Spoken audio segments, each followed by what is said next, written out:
que o intercurso humano amigável por meio da operação do princípio do Mastermind, seja qual for sua origem, é essencial para o desenvolvimento e crescimento mental.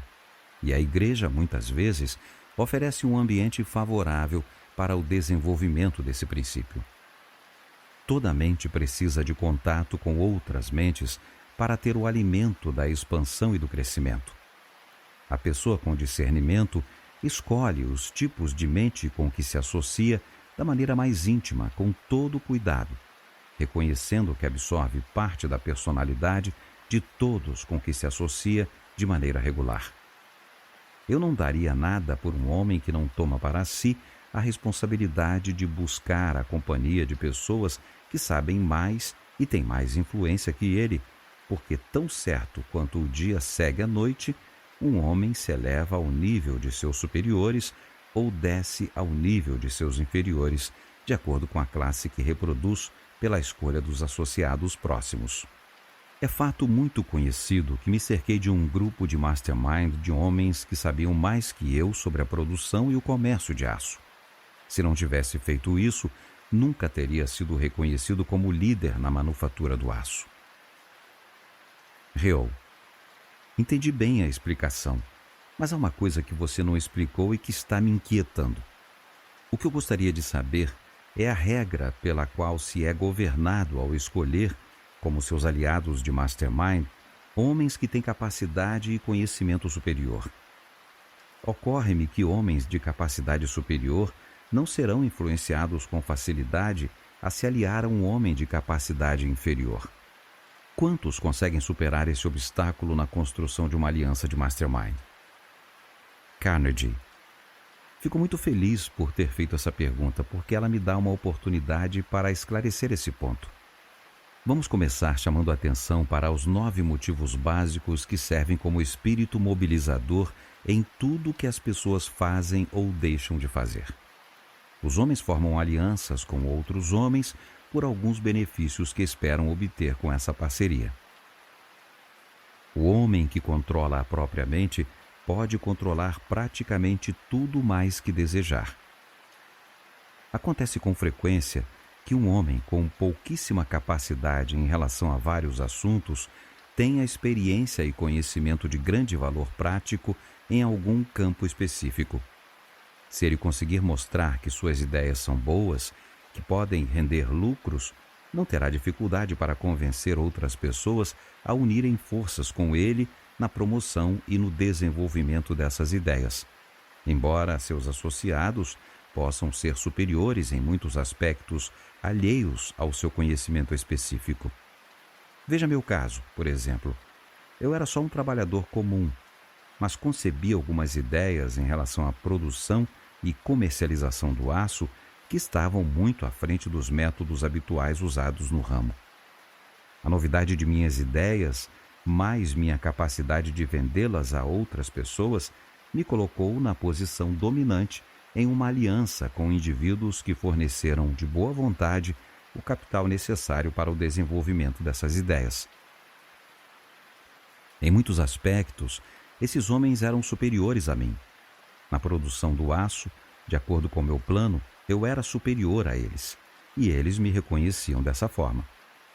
A especialidade desses homens era a manipulação e o uso do capital para a obtenção de lucro. Minha especialidade era produzir aço por métodos aperfeiçoados. Precisávamos um do outro. Os homens que forneciam o capital não podiam produzir aço, mas eu podia mostrar a eles como produzi-lo com um benefício econômico jamais alcançado antes. Com o capital necessário à minha disposição, foi fácil me cercar de homens que tinham a capacidade técnica necessária para a produção do aço. Eles eram motivados em sua aliança comigo pelo desejo de ganho financeiro. Precisavam de mim tanto quanto eu precisava deles, porque não tinham a habilidade necessária para transformar seus talentos em dinheiro. Como eu tinha essa capacidade, eles uniram forças comigo. Vou dar outro exemplo típico de como homens com ideias práticas induzem homens de capacidade superior a se unirem a eles pelo princípio de mastermind. Na cidade de Detroit tem um homem chamado Henry Ford. Ele teve pouca educação formal e sua personalidade não tem nada de especial. Mas ele criou uma ideia que atraiu a habilidade técnica e o capital necessário para dar a essa ideia grande valor comercial. Sua ideia, como todo mundo sabe, é um veículo automotor de transporte conhecido como automóvel. Ele dedicou muito tempo e pensamento à ideia e a testou até provar que tinha valor comercial. O passo seguinte foi convencer um de seus conhecidos a fornecer um pequeno capital, com o qual ele começaria a fabricar o veículo. Com a ajuda do novo aliado, ele induziu os irmãos Dodge e outros homens com capacidade técnica e mecânica a se tornarem parte de sua aliança de mastermind. Talvez seus aliados tivessem mais capacidade que ele em muitos aspectos, mas a ideia era dele, e todos concordaram que Henry Ford deveria se tornar o fator dominante na aliança. Esse é o procedimento habitual pelo qual os homens se cercam de aliados com maior capacidade do que eles mesmos têm. Há sempre um motivo por trás dessas alianças. O mais comum é o desejo de ganho financeiro. Quero que você observe Ford, porque um dia ele vai dominar a indústria automobilística americana. Observe-o com atenção, porque ele é um filósofo, além de ter boas ideias mecânicas, e você pode ver como um homem começa do zero aqui na América, sem nada além de uma boa ideia, e chega a grandes realizações. Já que estamos falando sobre ideias, quero chamar a atenção para o fato de que ideias governam o mundo. Elas são a semente da qual germina toda a realização humana. Um homem capaz de criar uma boa ideia sempre pode encontrar cérebros e capacidade, além do capital necessário para seu desenvolvimento e promoção. Falando em capital, é preciso lembrar que dinheiro, sem a capacidade dos homens que sabem usá-lo, tem pouco valor em qualquer empreendimento. O verdadeiro capital por trás de qualquer negócio consiste tanto de bens físicos mensuráveis em termos de dinheiro, quanto dos cérebros necessários à administração desses bens, com forte ênfase no último. Tenha essa imagem da natureza do capital bem firme em sua mente, e você vai entender melhor o procedimento pelo qual homens com boas ideias conseguem se cercar de homens que são superiores a eles em muitos sentidos, pela promoção rentável de suas ideias. Por melhor que seja, uma ideia pode valer, e geralmente vale, pouco ou nada, até ser respaldada por dinheiro e explorada comercialmente. Raramente um homem tem a capacidade de criar ideias comercialmente boas e tem, além disso, o dinheiro necessário para promovê-las. Essa é a circunstância factual que torna comparativamente fácil para um homem com uma boa ideia comercial aliar-se ao grupo de mastermind criado por homens de capacidade superior, mas sem a capacidade criativa para originar boas ideias. Às vezes, o homem com uma boa ideia tem grande dificuldade para convencer homens com dinheiro sobre as possibilidades comerciais de sua ideia. Em especial, é provável que ele encontre indiferença e oposição se a ideia for basicamente nova e não testada. Um exemplo recente pode ilustrar o que digo. Os irmãos Wright criaram uma ideia muito boa, mas que não havia sido testada quando inventaram uma máquina que podia voar. O mundo nunca tinha visto uma máquina que pudesse voar com um homem no controle. Sem precedente a seguir, os Wright construíram essa máquina e provaram, para a satisfação própria, que ela era possível. No começo, os jornalistas reagiram com tanto ceticismo que nem perderam tempo investigando essa máquina voadora. Acreditavam que não fosse prática, pois nunca tinham visto nada parecido e nunca tinham ouvido falar nela. Se os irmãos Wright fossem só homens comuns, teriam desanimado e desistido da ideia antes de ela ser aceita pelo mundo. Mas eles não eram homens comuns, eram sucessos em potencial. Tinham um objetivo principal definido e a coragem para defender seu objetivo até alcançarem seu propósito. Com a ajuda do princípio do Mastermind, eles atraíram homens com o capital necessário e outros com a capacidade técnica necessária para aperfeiçoar e promover a ideia até obrigarem o mundo a aceitá-la.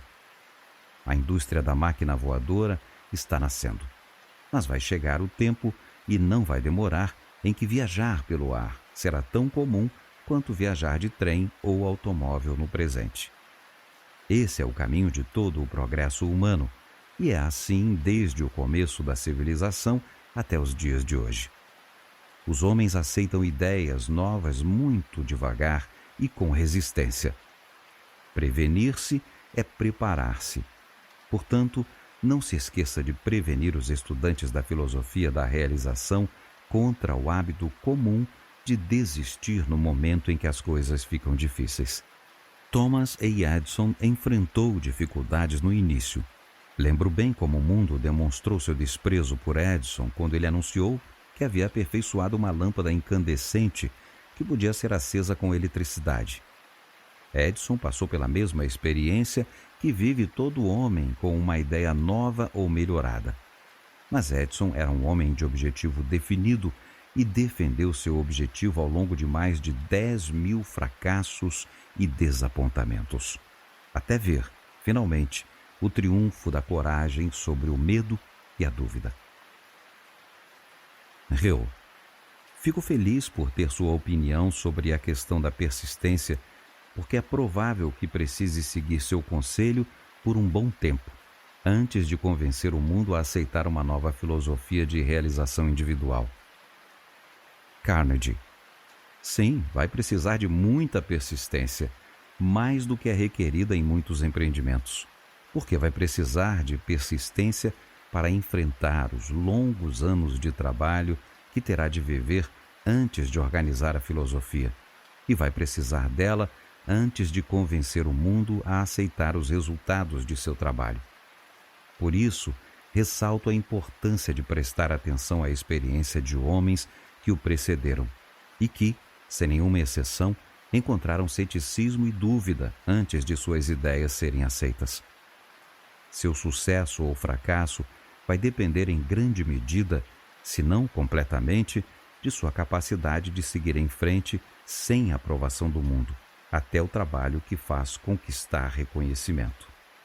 De qualquer maneira, você tem uma combinação de motivos que proverá a coragem e o espírito mobilizador para seguir em frente e até chegar aonde começou. Em primeiro lugar, seu presente para o mundo, essa primeira filosofia prática de realização individual, vai trazer mais fama e reconhecimento público do que qualquer homem precisa ter para satisfazer sua sede de reconhecimento. Em segundo lugar, seu triunfo vai trazer mais recompensa financeira de que necessita. Em terceiro lugar, o serviço que você presta ao mundo por meio de seu trabalho vai trazer felicidade de natureza duradoura, com quantidade e qualidade que você não poderia encontrar de nenhum outro jeito. Mantenha em mente esses pensamentos quando o desânimo aparecer, e eles o ajudarão a remover todos os obstáculos que surgirem em seu caminho. Se trabalhar bem, você vai viver para ver o dia em que terá projetado sua influência em cada parte do mundo civilizado. Seu nome se tornará uma senha em cada povoado, vilarejo e cidade da América. Seu trabalho será traduzido em todos os idiomas e sua contribuição ao mundo terá sido de uma natureza mais prática e duradoura que a de todos os professores de filosofia abstrata conhecidos pela civilização, de Platão e sua escola de pensamento, a Emerson e os filósofos recentes. Mantenha esse ponto de vista e apegue-se a ele, mas não permita que ele o domine. Se chegar ao ponto de se levar a sério demais ou de sentir que é indispensável ao mundo, terá superado sua vida útil. Aborde seu trabalho com humildade, mantendo sempre à frente da mente a ideia de que é apenas um estudante pesquisando a vida de outros homens em busca de conhecimento sobre a vida e sobre viver. conhecimento que será útil para aqueles que não têm capacidade nem vontade de passar 20 ou 30 anos procurando princípios do desenvolvimento humano. Você se tornará grande apenas na medida da ajuda que dará aos outros para se encontrarem, sem nunca sentir a própria grandeza. Antes de partir, vou abrir muitas portas para você e fornecer livre acesso à mente de muitos homens de realizações distintas. Se der a esses homens a impressão de que é alguém que leva a si mesmo ou o seu trabalho a sério demais, ou se os induzir a acreditar por qualquer pequeno ato ou palavra que está trabalhando apenas por engrandecimento pessoal, eles se fecharão como conchas e você não terá nenhuma cooperação. Aborde-os com sinceridade de propósito estampada no rosto e no coração, e eles deixarão de lado o próprio trabalho para conceder a você o benefício da riqueza da vida deles. Vou mandá-lo a Alexander Graham Bell, inventor do telefone, a Elmer R. Gates, o grande cientista americano que passou a vida pesquisando tudo relacionado ao funcionamento da mente humana. E vou mandá-lo a um grupo de outros homens distintos cuja vida profissional inteira se tornará um livro aberto para você apreciar e usar. Mas não terá nada desses homens a menos que os procure com a evidência de que trabalha para dar ao mundo uma filosofia de realização individual melhor que qualquer outra que existe no momento. Lembre-se, um homem pode ter quase tudo o que quer, dentro do razoável, se for atrás desse desejo em nome do que ainda não nasceu e do mundo como um todo.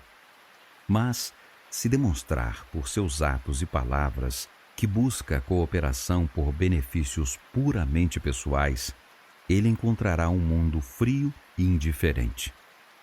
Se pareço enfatizar essa verdade a ponto de me tornar pessoalmente afrontoso, assim ajo porque você e todas as pessoas que começam uma tarefa como a que aceitou precisam entender essa característica da humanidade. Digo assim não só para a sua orientação, mas também para que transmita essa verdade pela filosofia da realização a outros que também precisam dela. Se quer uma ilustração prática do que acontece quando esse princípio é posto em prática por um homem que prova à comunidade que trabalha pelos interesses das pessoas, não só pela autopromoção, estude a experiência do candidato ao cargo público que se levanta com indignação justa contra os males políticos do presente e se apresenta ao povo como um candidato da reforma, prometendo a ele sacrificar interesses pessoais e tempo pelo bem-estar geral. Conheci mais de um exemplo desse tipo de homem que foi eleito por maioria esmagadora. Há pouco tempo, certo distrito em uma grande cidade americana foi tão abusado por um prefeito que se aliou ao submundo que aquela área da cidade se tornou perigosa para os jovens. Os políticos foram requisitados em vão. Finalmente, um religioso decidiu fazer alguma coisa. Apesar da falta de experiência nas questões políticas, ele escolheu um conhecido empresário como sua indicação para prefeito e foi ao distrito afetado com o sangue fervendo nas veias. Lá, ele disse ao povo em termos claros que ficaria ali até que todos o ajudassem a colocar um homem decente no gabinete. Noite após noite ele andava pelo distrito, falando de um palanque que montou em uma carroça, concluindo o discurso sempre com as seguintes palavras: peço sua cooperação, não para o meu benefício, mas para o benefício de seus filhos e dos filhos dos vizinhos, que têm direito a um exemplo de decência por parte de todas as pessoas mais velhas. Seu candidato foi eleito com a maior votação jamais conquistada por um prefeito, e a história se repete em todos os relacionamentos humanos. O mundo todo quer ajudar aquele que esquece de si mesmo e oferece seus serviços para o bem dos outros. Se não me engano, era essa a ideia de um humilde carpinteiro que há quase 2000 anos deu seus serviços e sua vida para melhorar a vida dos outros. Sua influência se espalhou até ser agora a maior influência benéfica individual que o mundo já conheceu. E sua filosofia é tão sólida hoje quanto era quando ele a pregou. Todas as disputas têm três lados: seu lado, o outro lado e o lado certo. Não quero fazer de você um pregador, mas chamar sua atenção para uma regra simples de relacionamento humano que foi dada ao mundo pelo maior filósofo de todos os tempos. E espero, sinceramente, que você não deixe de transmitir ao mundo a sugestão que dei sobre sua filosofia. Se chegar um tempo neste país, ou em qualquer outro, em que as pessoas se tornem tão frias e práticas que olhem com desprezo para a filosofia do Nazareno, o mundo estará em más condições. Além do mais, quero que lembre que foi esse mesmo humilde carpinteiro que deu ao mundo sua primeira demonstração da funcionalidade do princípio do Mastermind. Algumas teologias podem ter se afastado muito dos ensinamentos originais do Nazareno. E o mundo dos negócios, portanto, pode ter razões justas para considerar as aplicações práticas modernas da religião como algo impraticável na administração industrial. Mas que o mundo se lembre que a teologia de um intérprete falível e os ensinamentos do mestre são duas coisas separadas e distintas. Nunca me considerei um seguidor exemplar de nenhuma interpretação moderna da religião, mas sei o que o mestre disse sobre relacionamentos humanos. E sei, por experiência prática e observação dos métodos dos homens de negócios, bons e maus, que sua filosofia é tão boa e aplicável hoje quanto era quando ele a ensinou. Análise do capítulo 2, por Napoleon Hill. Como Andrew Carnegie afirmou de maneira tão convincente, o Mastermind é um meio prático pelo qual o indivíduo se apropria e usa a educação, inteligência e experiência pessoal de outras pessoas.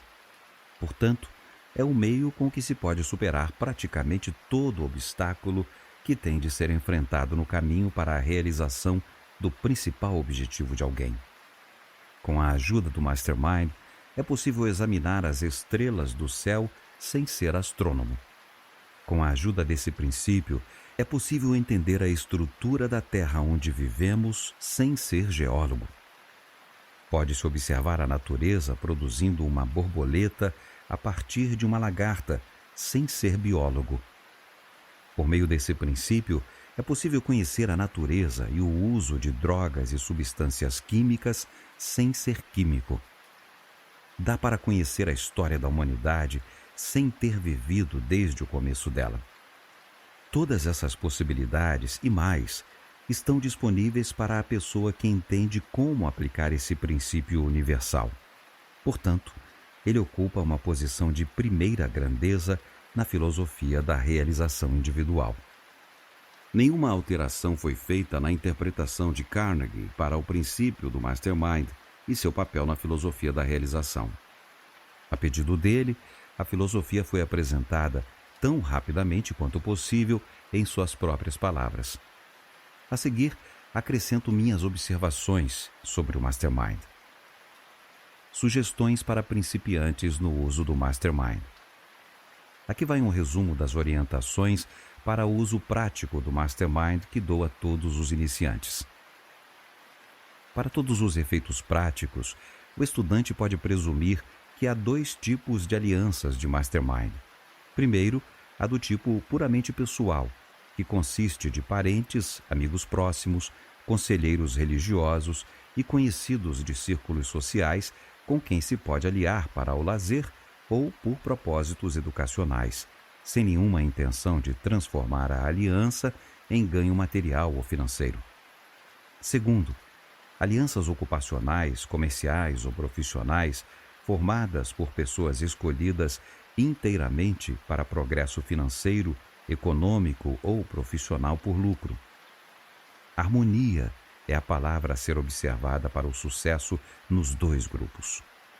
Lembre-se de que, nos dois, uma das maiores considerações que se deve oferecer aos aliados escolhidos em troca de sua solidariedade, lealdade, conhecimento, experiência, capacidade criativa, harmonia e cooperação, é o retorno, em plena medida, dessas mesmas qualidades.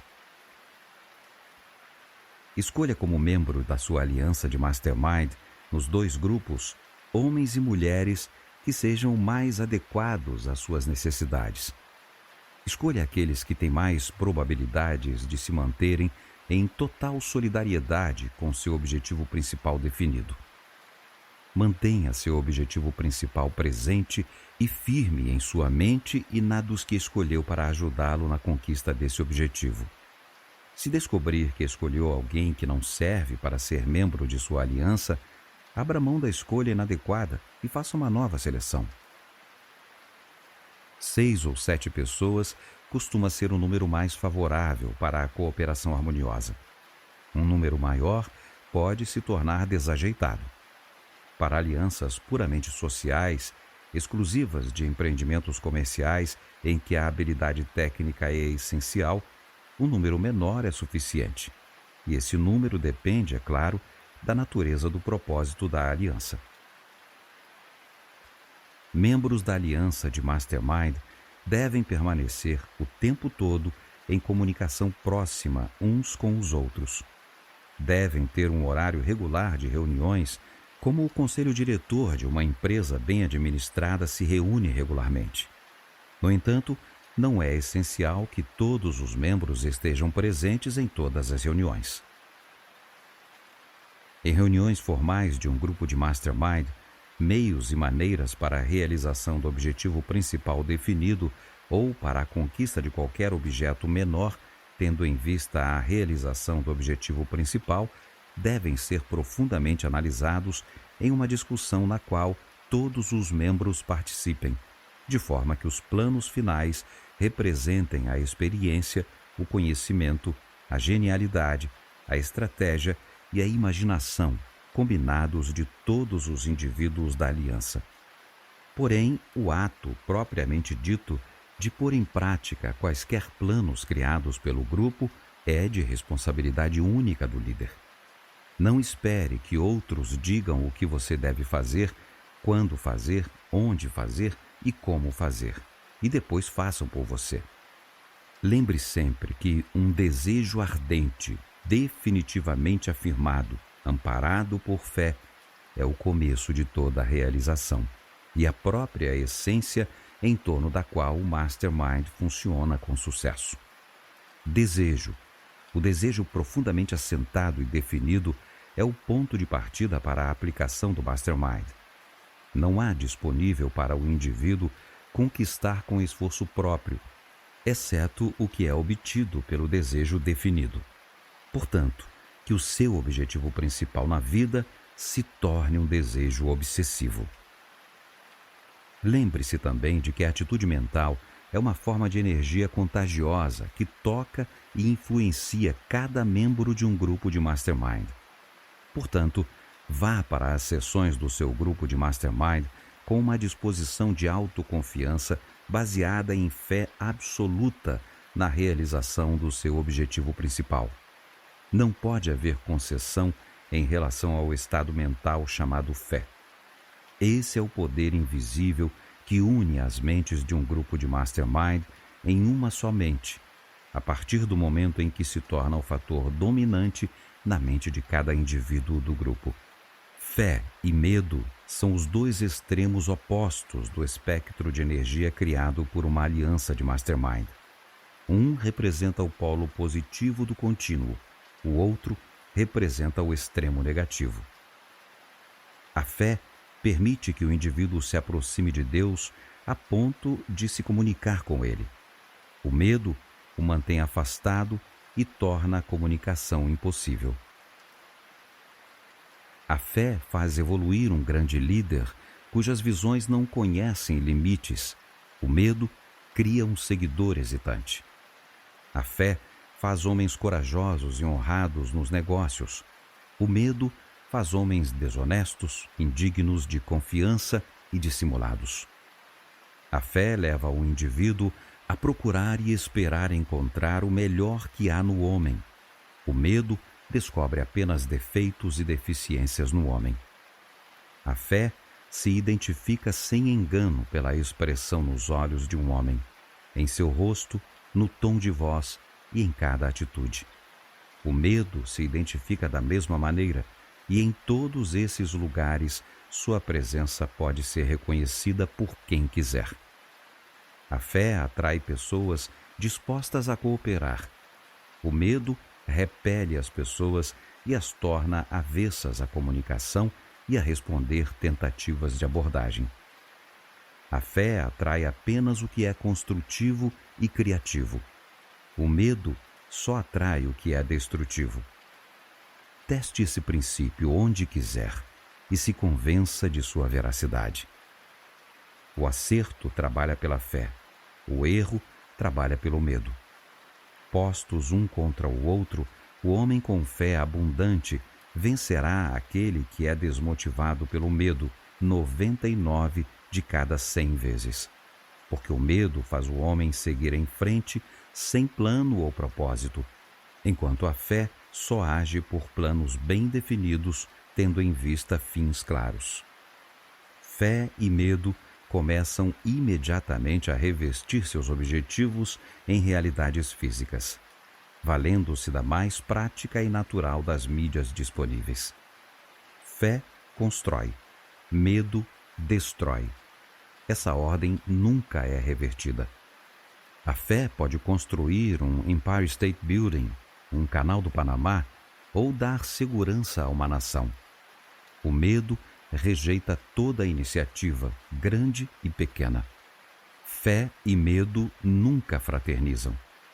Não podem e não vão ocupar a mente ao mesmo tempo. Um ou outro precisa dominar, e sempre domina. O medo acolhe guerras e depressões devastadoras.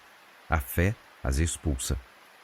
Fé pode elevar a mais humilde das pessoas ao pico de grandes conquistas em qualquer vocação. O medo pode tornar a realização impossível. E torna. Até um cavalo ou cachorro sabe quando o dono está com medo e reflete esse medo de forma definida no comportamento, provando assim que o medo é contagioso. Fé é um poder misterioso, irresistível, que os cientistas não conseguiram isolar ou entender. É a alquimia secreta da natureza com que a mente do homem é dotada de poderes espirituais. Medo e poder espiritual são como água e óleo, não se misturam. Fé é um estado mental e é privilégio de todo homem usá-la. É importante apontar que a única coisa sobre a qual todo indivíduo tem completo controle é seu estado mental.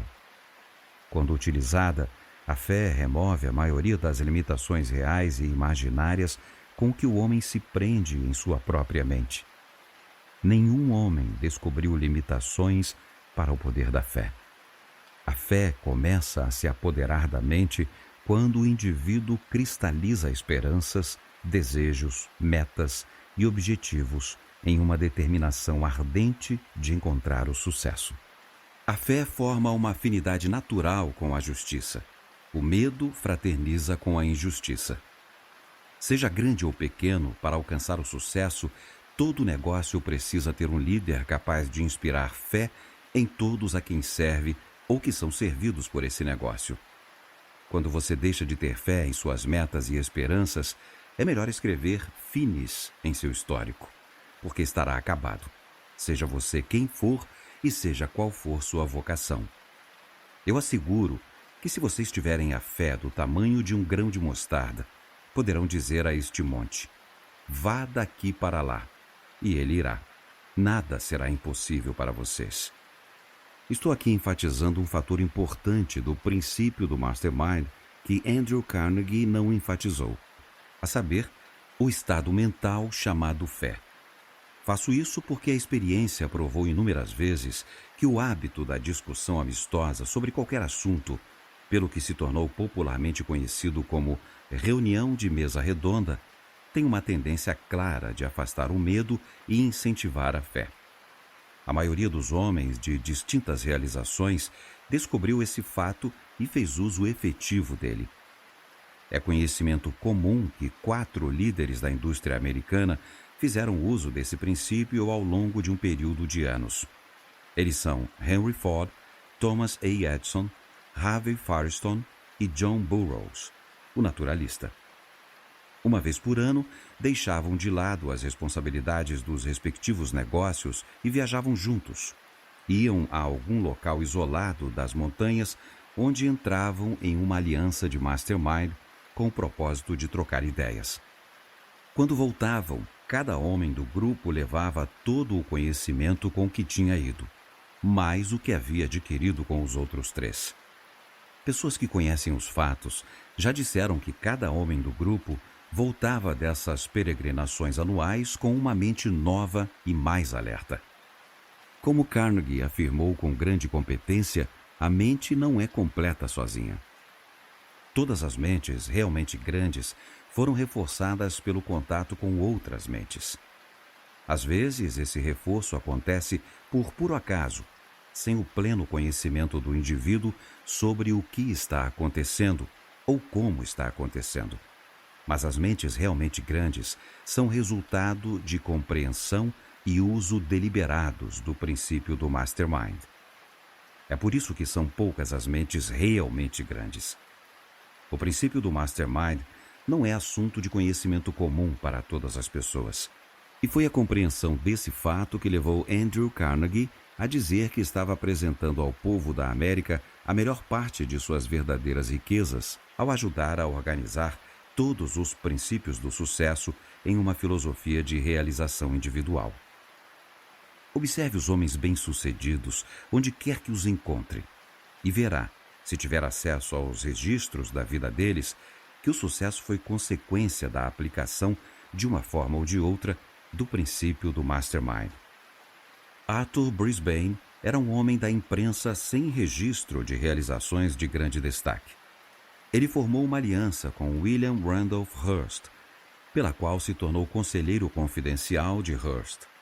O relacionamento entre os dois pôs em funcionamento aquele poder silencioso e invisível conhecido como fé.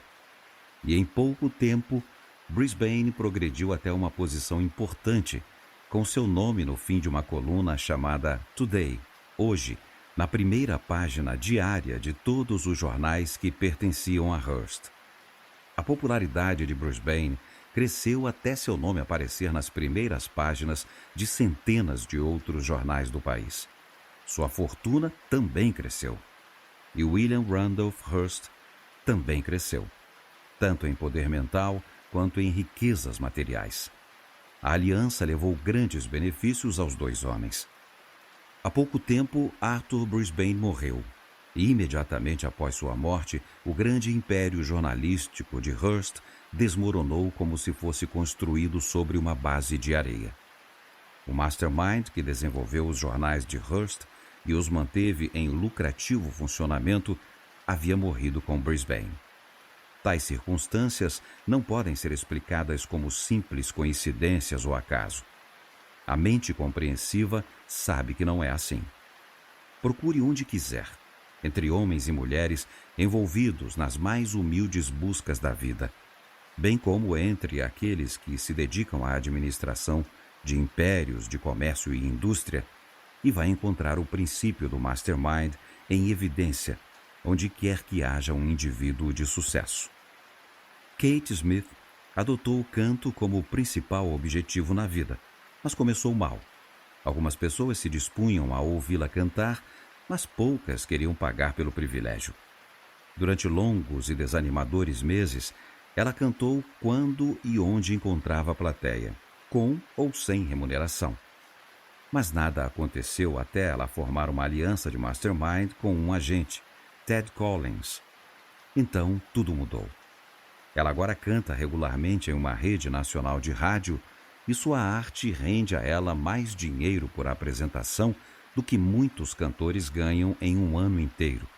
Apesar de a América ter uma horda de cantores desempregados, muitos deles provavelmente melhores que Kate Smith ou, no mínimo, iguais a ela. Edgar Bergen e Charlie McCarthy, seu irrepreensível fantoche, trabalharam pela Broadway em Nova York por muitos anos por qualquer compensação que conseguissem. Na maior parte do tempo eram cavalheiros em liberdade, como o povo do teatro costuma dizer quando fica sem emprego. Por acaso ou não, essa dupla hoje nacionalmente famosa foi descoberta por Rudy Vallee. Ele prontamente os apresentou em seu programa de rádio para a maior plateia que já tinham tido. Esse foi o ponto em que tudo mudou. A aplicação temporária do princípio do Mastermind, funcionando pela mente de Vallee e Bergen, deu o impulso necessário a um homem que hoje toda a América reconhece como um gênio em sua profissão, e seu valor disparou. Ele era um gênio antes de ser descoberto pelo mundo, mas isso não foi suficiente. Nunca é. Um homem pode fazer uma ratoeira melhor que a do vizinho, mas não se engane pensando que o mundo vai bater na porta dele, a menos e até que sua superioridade ganhe impulso por meio do princípio do Mastermind. Jack Dempsey era um jovem desconhecido que às vezes lutava boxe. Ele não era habilidoso ou conhecido. Por um golpe de sorte, formou uma aliança de Mastermind com Jack Kearns e pouco depois estava a caminho do campeonato mundial e de uma fortuna. Chegou o momento em que o Mastermind entre os dois homens foi rompido, e com ele se foi a popularidade de Dempsey como lutador e sua técnica. A história é bastante conhecida entre esportistas para justificar uma descrição dos detalhes aqui. O fato de maior importância a ser lembrado é que, quando o Mastermind é descartado, leva com ele as chances do indivíduo de sucesso permanente. O reverendo Frank Crane era um pregador itinerante cujos sermões, como se ouvia em reclamações constantes, mal rendiam o suficiente para manter juntos corpo e alma. Por sugestão de um homem que entendia o princípio do Mastermind, Frank Crane parou de pregar para pequenas congregações pessoais e começou a escrever sermões pequenos para imensas plateias invisíveis por meio de uma coluna publicada em centenas de jornais.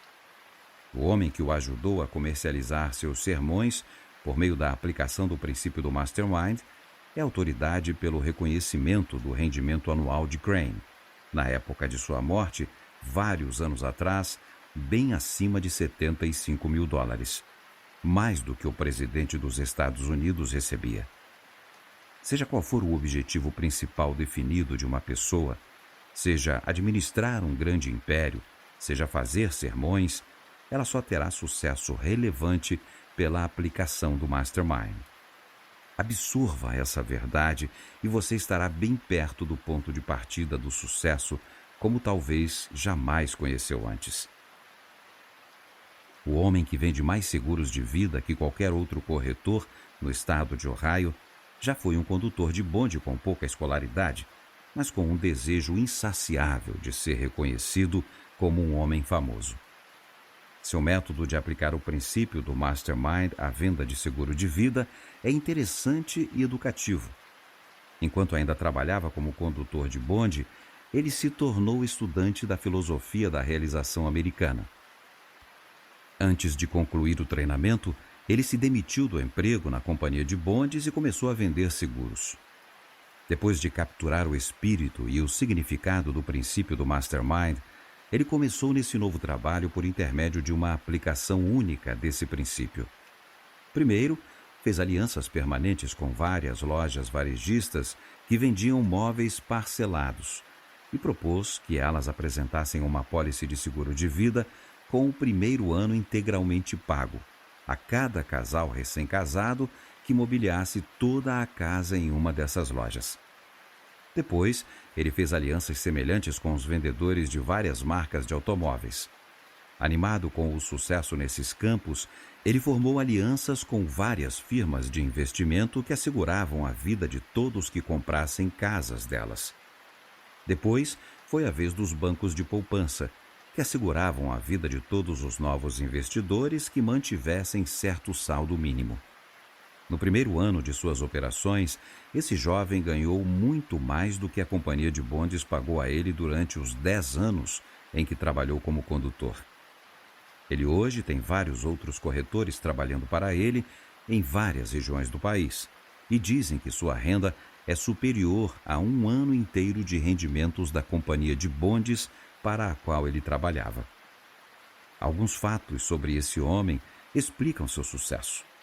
Escolaridade e aparência eram fatores que decididamente não o favoreciam. Ele é um homem pequeno, magro, alguém que parece precisar, acima de tudo, de uma boa refeição. Em muitos aspectos, é inferior ao homem mediano e sabe disso. Mas aqui vai o segredo de seu sucesso. A inferioridade foi transformada em um desejo ardente por reconhecimento e fama.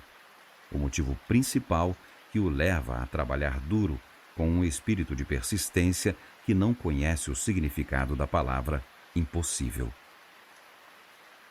Ele é totalmente destemido. Isso também é resultado de uma reconstrução mental da própria imagem para compensar a falta de personalidade e a reconhecida inferioridade em vários outros aspectos. Ele trabalha com um objeto definido para todos os dias do ano e mantém uma aderência rígida à cota de vendas que estabeleceu para si mesmo. É claro que ele faz o mais pleno uso do Mastermind. Fora isso, não tem traços que o distingam nem habilidade secreta. Sua realização pode ser duplicada com facilidade por não menos que 6.000 outros corretores de seguros que tiveram o mesmo treinamento que esse rapaz recebeu, mas não apreenderam todo o significado e todas as possibilidades do Mastermind. O reverendo Paul Welsheimer, de Canton, Ohio, fez uma aplicação tão eficiente do princípio do Mastermind que organizou a maior escola dominical na América com um total de mais de 5.000 membros associados. Seu método de aplicação do princípio era simples e interessante. Resumindo, consistia em um plano pelo qual ele fazia cada membro de sua igreja e cada membro de sua escola dominical um membro ativo de seu Mastermind. Ele dava a cada pessoa um papel a desempenhar e, com ele, um motivo para o desempenho fiel do papel. Organizou os membros da igreja e os membros da escola dominical em uma série de comitês e a cada um deu uma tarefa específica relacionada à expansão da influência da igreja. O segredo do sucesso de Welsheimer pode ser explicado em uma breve frase. Mantemos todos ocupados puxando, ele disse, e ninguém tem tempo ou vontade de reclamar. E o motivo que promoveu toda essa cooperação harmoniosa não foi mais que o desejo de cada membro de reconhecimento pessoal pelo trabalho bem feito, fiel. O reconhecimento era dado em abundância. A igreja publicava um jornal semanal que era impresso em gráfica própria. O jornal era dedicado inteiramente às notícias relacionadas aos membros da igreja e da escola dominical, seu trabalho e suas atividades sociais e familiares. Isso era motivo suficiente para garantir grande cooperação. Todos tinham a alegria de ver seu nome no jornal da igreja. Os que prestavam mais serviço tinham a alegria de ver também a foto ao lado do nome, de vez em quando.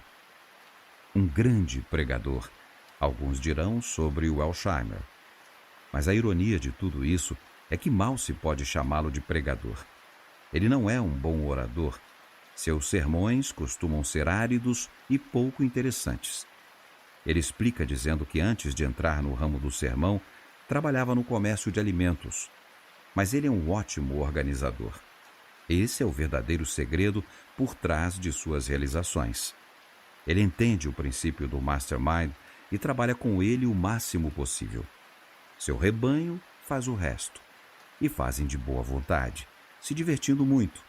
Além do mais, eles ampliaram a igreja original, antes pequena, de uma sala só, até ela ocupar a maior parte de um quarteirão inteiro, incluindo o grande auditório público que as salas da escola dominical hoje ocupam.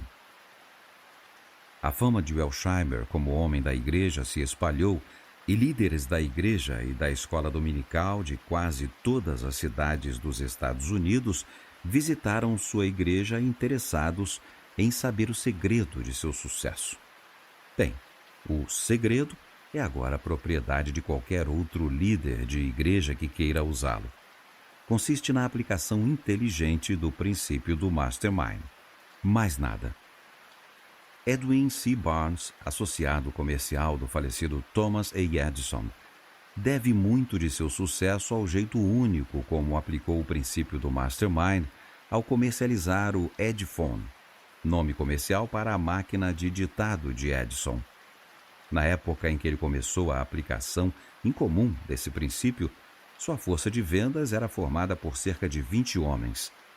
Ele entrou em uma aliança de Mastermind com várias empresas que vendiam móveis e suprimentos para escritório, equipamentos que facilitavam o trabalho, como calculadoras e máquinas de escrever, e por essa aliança, os representantes de vendas dessas empresas praticamente se tornaram vendedores do Edphone.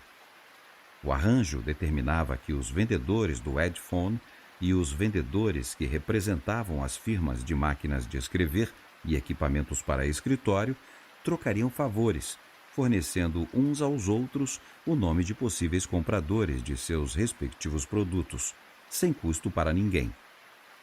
O plano para pôr em prática o arranjo era simples, mas eficiente. Consistia em uma central telefônica operada pela telefonista da organização de Barnes, a quem os nomes dos possíveis compradores eram transmitidos todos os dias. Em suas visitas diárias, os vendedores de equipamento para escritório e das firmas de máquinas de escrever se mantinham atentos a empresas que pudessem precisar de headphones, especialmente as novas que começavam a operar. Esses vendedores telefonavam prontamente para a central telefônica e davam a informação. Os vendedores de headphones também se mantinham atentos às empresas que pudessem precisar de qualquer tipo de equipamento para escritório ou máquinas de escrever e passavam a informação por telefone. De acordo com esse plano, todas as empresas que participavam da aliança de Mastermind tinham os serviços de um grupo de vendedores que não estavam em suas folhas de pagamento, mas cujos serviços eram, mesmo assim, muito lucrativos. 10 anos de operação seguindo esse plano resultaram em um sucesso tão grande que Barnes conseguiu se aposentar com muito mais dinheiro do que precisava. E as empresas a que ele se aliou também se saíram muito bem, é claro. Logo depois do fim da Primeira Guerra Mundial, uma jovem que anteriormente trabalhava como secretária particular, muito bem remunerada, perdeu o emprego, porque a empresa para a qual trabalhava faliu. Ela começou a procurar outro emprego, mas não encontrou nenhum que pagasse o salário que estava acostumada a receber. Enquanto procurava um novo emprego, ela se tornou estudante da filosofia da realização americana. Depois de ouvir apenas uma palestra sobre o princípio do Mastermind, ela fez uma descoberta que a capacitou para criar um negócio com o qual ganha mais de 10 vezes o que ganhava antes como secretária particular. Sua ideia era bem simples. Tendo desenvolvido uma agradável voz de telefone enquanto trabalhava como secretária, ela teve a ideia de transformar a voz em rendimento, oferecendo-a a certas categorias de empresas com possíveis clientes devidamente qualificados. No começo, ela se especializou em fornecer possíveis compradores de seguro de vida, automóveis e imóveis. Mais tarde, acrescentou à lista de clientes lojas de departamentos e outras empresas relacionadas a uma ampla variedade de categorias. Trabalhando com o catálogo de telefones, ela se comunicava com cada indivíduo relacionado em busca de informação suficiente para poder determinar com muita precisão os que eram consumidores em potencial para seus clientes. É claro que ela adotava uma abordagem de vendas para o uso do telefone que permitia determinar com precisão para quais clientes um indivíduo poderia ser consumidor em potencial, e sua conversa de vendedora era planejada para qualificar cada pessoa com quem falava como um cliente em potencial ou alguém que não estava interessado em comprar. Em um dia chuvoso, essa mulher esperta me telefonou em Washington, D.C., para minha casa. Falando com seu habitual tom de voz de US$ 1 milhão, ela perguntou se eu faria a cortesia de receber sua assistente, a Sra. Smith, no balcão número 12, no departamento masculino da loja Woodward e Luthrops, onde eu veria algo de que precisava, algo que ela tinha certeza eu queria e algo pelo qual eu certamente ficaria grato a ela. Concordei com o encontro. A voz treinada da jovem e sua conversa bem reparada me fizeram aceitar a oferta. Ao chegar ao balcão número 12, me vi no fim de uma fila de mais de 10 homens, todos esperando, como eu, para encontrar a misteriosa Sra. Smith e ver o que ela tinha para mostrar. Na frente da fila, a Sra. Smith estava ocupada mostrando capas de chuva aos homens da fila e vendendo. A única coisa que alguém pode controlar completamente é o próprio pensamento. Isso é muito significativo.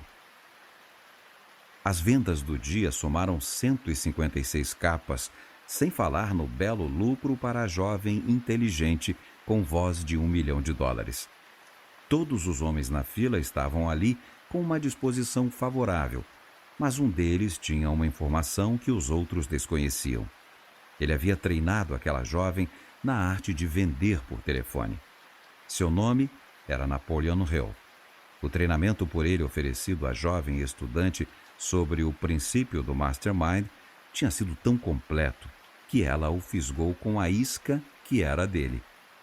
Essa jovem ampliou sua aliança de Mastermind com comerciantes e empresas treinando outras mulheres para qualificarem por telefone possíveis compradores de produtos. E agora ela tem organizações em várias das maiores cidades. Não há monopólio do plano. Como não há nada que impeça outras pessoas de adotá-lo, é possível que algumas o estejam usando. Sei de um corretor geral de uma seguradora que adotou o plano e o utilizou com tanta eficiência que aumentou as vendas de seus 50 corretores em mais de 40% no primeiro ano em que o pôs em prática. Ele mantém um telefonista sempre em ação, ligando para donas de casa e combinando com elas as circunstâncias para os corretores ligarem para seus maridos. Alguns podem dizer que há uma grande distância entre a análise dos métodos de negócios de um sócio de Thomas A. Edison e uma descrição das técnicas de vendas de uma operadora de telefone. Mas o propósito deste capítulo é mostrar como o princípio do Mastermind pode ser usado em todas as ocupações, desde as maiores até as mais humildes. Retorno agora a uma análise do Mastermind como foi aplicado pelo mais distinto industrial americano, Henry Ford, o homem cujas estupendas realizações foram tão habilmente previstas há mais de 30 anos por Andrew Carnegie. Não será feita nenhuma tentativa de descrever todos os métodos com os quais Ford usou o Mastermind, mas vou analisar duas importantes aplicações que ele fez desse princípio, ambos assuntos de registro público. Primeiro, volto ao ano de 1914, quando Ford chocou todo o mundo industrial anunciando que dali em diante pagaria a todos os seus diaristas um salário mínimo de $5 por dia, independentemente de suas funções. O salário que prevalecia naquela época para funções semelhantes às desempenhadas pela maioria dos empregados de Ford era de $2,50 por dia. Outros líderes industriais manifestaram desaprovação em relação à política de salário mínimo de Ford, e muitos profetizaram que ela o levaria à falência. Vamos analisar o histórico para saber que efeito essa política teve de fato em seus negócios. Mais importante que tudo, talvez, isso reduziu o custo de mão de obra em vez de elevá-lo, porque os trabalhadores passaram a trabalhar mais e melhor que antes. Também melhorou a atitude mental com que trabalhavam, elevando, portanto, o moral de todos. Desse novo espírito de cooperação harmoniosa, surgiu um entendimento entre Ford e seus homens que praticamente o blindou contra problemas legais, já que ele tinha dado aos empregados salários mais altos e melhores condições de trabalho do que qualquer líder trabalhista teria tido a coragem de pleitear.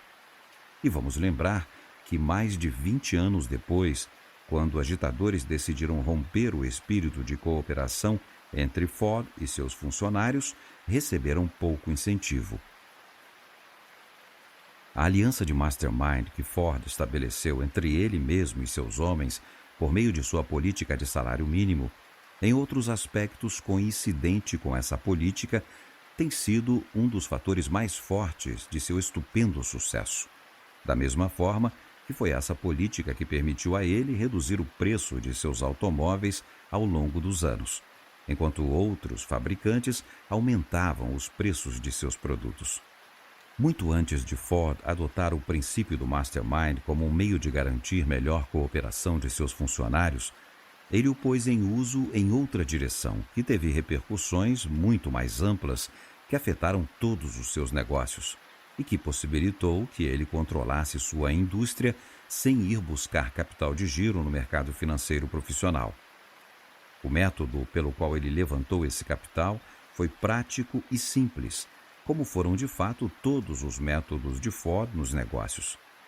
Consistiu em uma aliança de mastermind entre ele e os distribuidores de seus automóveis, pela qual ele providenciou que esses distribuidores se obrigassem a comprar um número definido de automóveis todos os anos a preço de atacado, e pelos quais faziam um pagamento adiantado de uma porcentagem combinada do valor de compra de cada automóvel, ficando o restante a ser pago na entrega dos carros.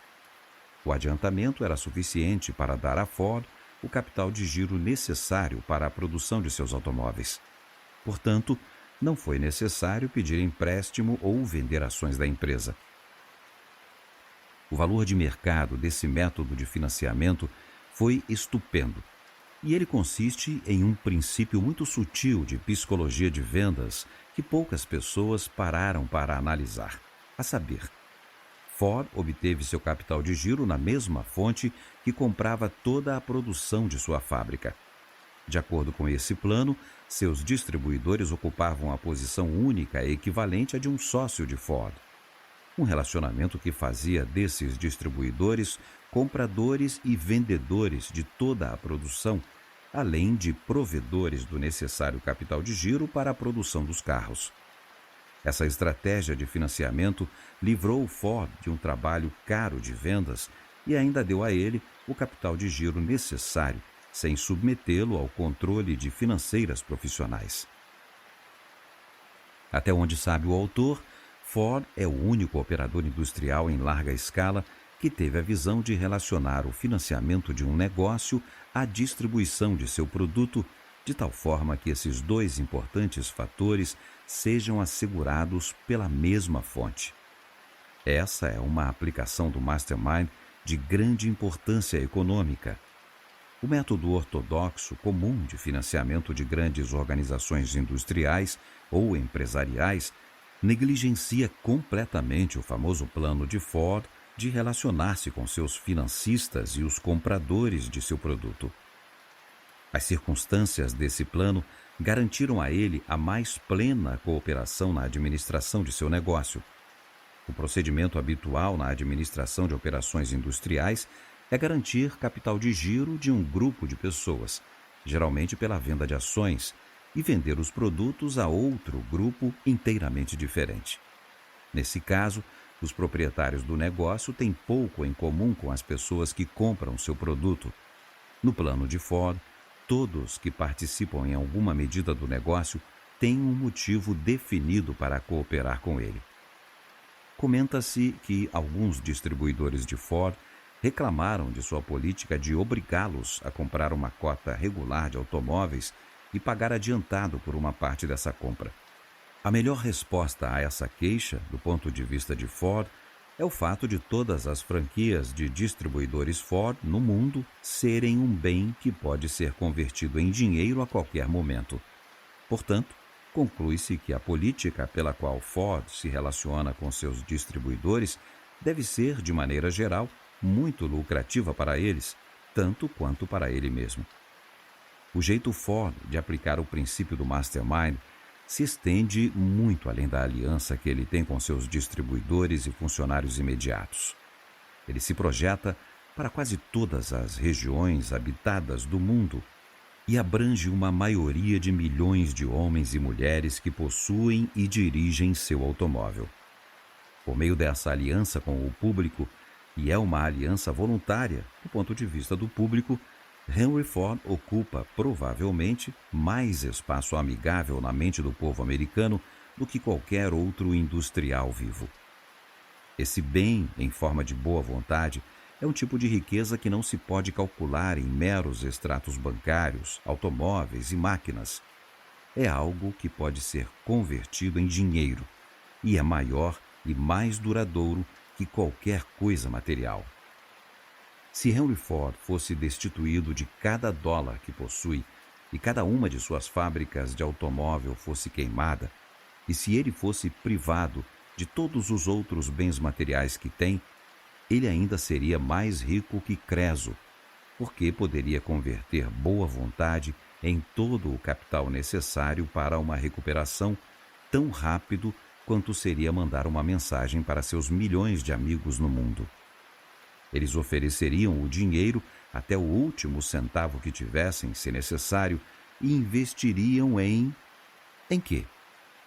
Bem, investiriam em sua confiança em Henry Ford. Que lição Ford dará a todos que se dedicarem a entender como e por que ele alcançou sucesso tão abundante? A maioria das pessoas olha para Ford hoje no topo da lista das grandes fortunas do mundo e não vê mais que um homem que teve sorte. Se a verdade fosse conhecida, e ela é conhecida por poucos, nenhuma parte das aquisições de Ford seria atribuída à sorte, nem a momentos favoráveis, nem a qualquer outra coisa, exceto uma aplicação inteligente da filosofia da realização americana. A pedido insistente de Andrew Carnegie, o autor começou há mais de 30 anos a estudar Henry Ford e sua filosofia de vida. Essa observação pessoal do rei do automóvel começou muito antes de Ford ser reconhecido como o maior líder industrial do mundo. Portanto, tive uma oportunidade de observar o método, passo a passo, pelo qual um homem começa do nada, com pouquíssima escolaridade, sem nenhuma forma de reconhecimento público de sua singular habilidade, quase sem dinheiro suficiente para continuar, e consegue chegar finalmente à posição de maior industrial do maior país industrial do mundo. Por causa dessa extraordinária análise de Henry Ford, que abrange a maior parte de sua vida de empresário, dei aos estudantes dessa filosofia uma descrição precisa da porção vital da filosofia de Ford, que nunca teria sido conhecida sem seu estudo atento do homem e seus métodos nos negócios. Em nenhum lugar, em nenhum livro sobre Henry Ford já publicado, algum escritor revelou os segredos que sabemos ser verdadeiros sobre o impressionante sucesso de Henry Ford, como foram descritos por mim. Henry Ford tem suas deficiências, mas é significativo que ele tenha tido sucesso, apesar de todos os erros que cometeu. Vale notar também que seus enganos, até onde se sabe, parecem ter estado sempre do lado da precaução e do conservadorismo. O maior erro dele, talvez, foi ter adiado a mudança dos modelos de seus automóveis de tempos em tempos, em concordância com a tendência popular para dar mais beleza aos automóveis. Mas sua capacidade de recuperação, a partir dos resultados de seus erros, era tão grande que ele absorveu as perdas sem prejudicar com gravidade as finanças ou perturbar o relacionamento harmonioso com o público e sua confiança nele.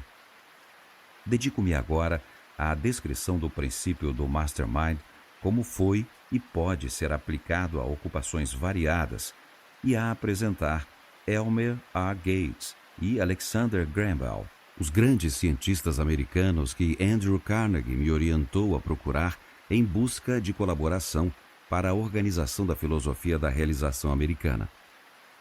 As realizações desses dois homens são muito conhecidas pela maioria das pessoas americanas, o que torna desnecessária uma descrição detalhada de seu trabalho. O Dr. Bell foi o inventor do telefone e a ele foram creditados outros feitos de grande valor para a humanidade. O Dr. Gates detinha patentes de mais invenções que qualquer outro inventor americano, inclusive Thomas A. Edison e o Dr. Bell. Ele se especializou no estudo dos fenômenos mentais e deu valiosas contribuições ao escasso corpo de conhecimento que o mundo adquiriu sobre esse assunto. Ao longo de mais de 3 anos, esses homens colaboraram comigo na organização dessa filosofia, dividindo tudo o que tinham aprendido sobre os mistérios da mente humana. Se Andrew Carnegie não tivesse tido a previdência de me mandar estudar com esses 2 homens, a maior parte de suas impagáveis descobertas em relação ao funcionamento da mente teria se perdido para o homem, porque nenhum deles deixou mais que meros fragmentos de suas descobertas para serem usados por outras pessoas. E mesmo esses fragmentos foram registrados de forma a serem compreensíveis apenas por homens da ciência. Apresento agora o Dr. Elmer A. Gates, que fala por si mesmo e pelo Dr. Bell, e entrego ao ouvinte sua análise do Mastermind e de outros princípios de funcionamento da mente, usando sua terminologia na medida do possível, como ele os descreveu para mim. Reu. Andrew Carnegie sugeriu que eu viesse procurá-lo para pedir sua cooperação na iniciativa de dar ao povo americano uma filosofia prática e funcional de realização individual baseada em experiências de líderes empresariais e industriais e nas descobertas de homens da ciência como você. Então, pode me contar os pontos de destaque de sua pesquisa no campo dos fenômenos mentais, tendo em mente que está falando para o benefício de homens e mulheres que, em muitos casos, não tiveram uma oportunidade de adquirir conhecimento científico da psicologia e, para alguns,